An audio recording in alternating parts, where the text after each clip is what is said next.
Thank you very much, Mr Acting Deputy President, and I'm very pleased to speak to this excellent matter of public importance. And Labor wants to bring back the fair go. That's the bottom line for our position.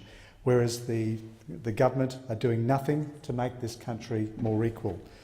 It's true that we've had 27 years of continuous economic growth, but when you talk to average Australians, as I do very often, you find that average Australians do not feel that they have been getting their fair share of the benefits of that economic growth.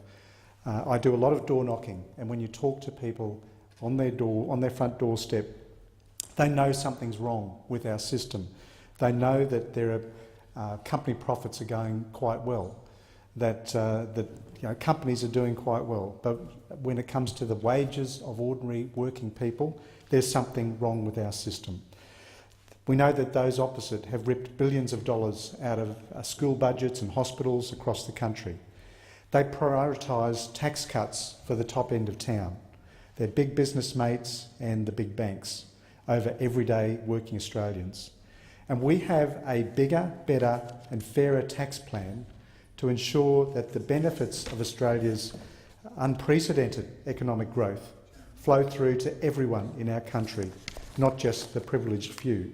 And it's important to remind people that, in fact, we had much better and fairer tax cuts for the 10 million working Australians. So under our proposal, everyone earning less than $125,000 a year will receive a bigger tax cut compared with the Liberals. More than 4 million people will be better off by $398 a year compared to the government's position. And with Labor's tax refund, a teacher on $65,000 would receive a tax cut of $928 a year. A couple earning $90,000 and $50,000 respectively will receive a tax cut of $1,855 a year. So the difference between the government and Labor on this particular issue could not be more stark. Exactly.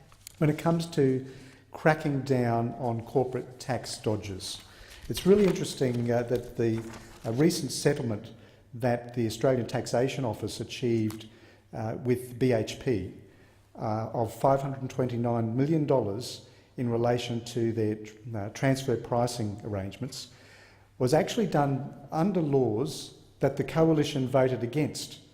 These laws were passed by the former Labor government in 2013 and were opposed by the Liberal and National Party members on the grounds that they were retrospective.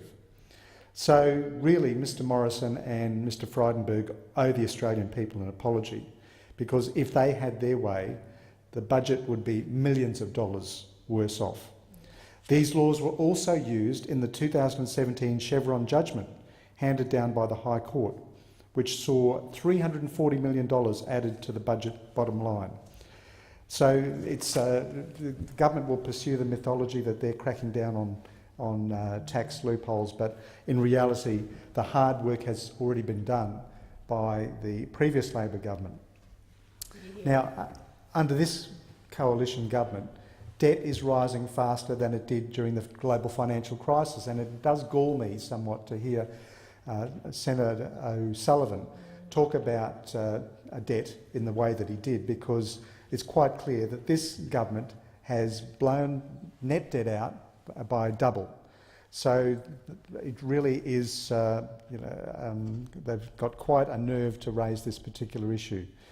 Now, and as I said, if they'd gotten their way back in 2013 under the multinational tax loopholes, that they'd be open and the government debt would be higher even still. So the coalition really should get on board with what Labor is wanting to do in terms of multinational tax avoidance, and that is tightening debt reduction loopholes used by multinational companies, cap deductions for managing tax affairs at $3,000, close the debt deduction loopholes to ensure consistent treatment in related party financing arrangements. I could go on. I've got so much to talk about when it comes to multinational tax avoidance.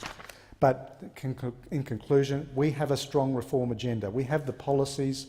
They are informed, they are costed and they are transparent. We need a Labor government now to make sure that the benefits of our economic recovery and unprecedented growth flow through to all Australians.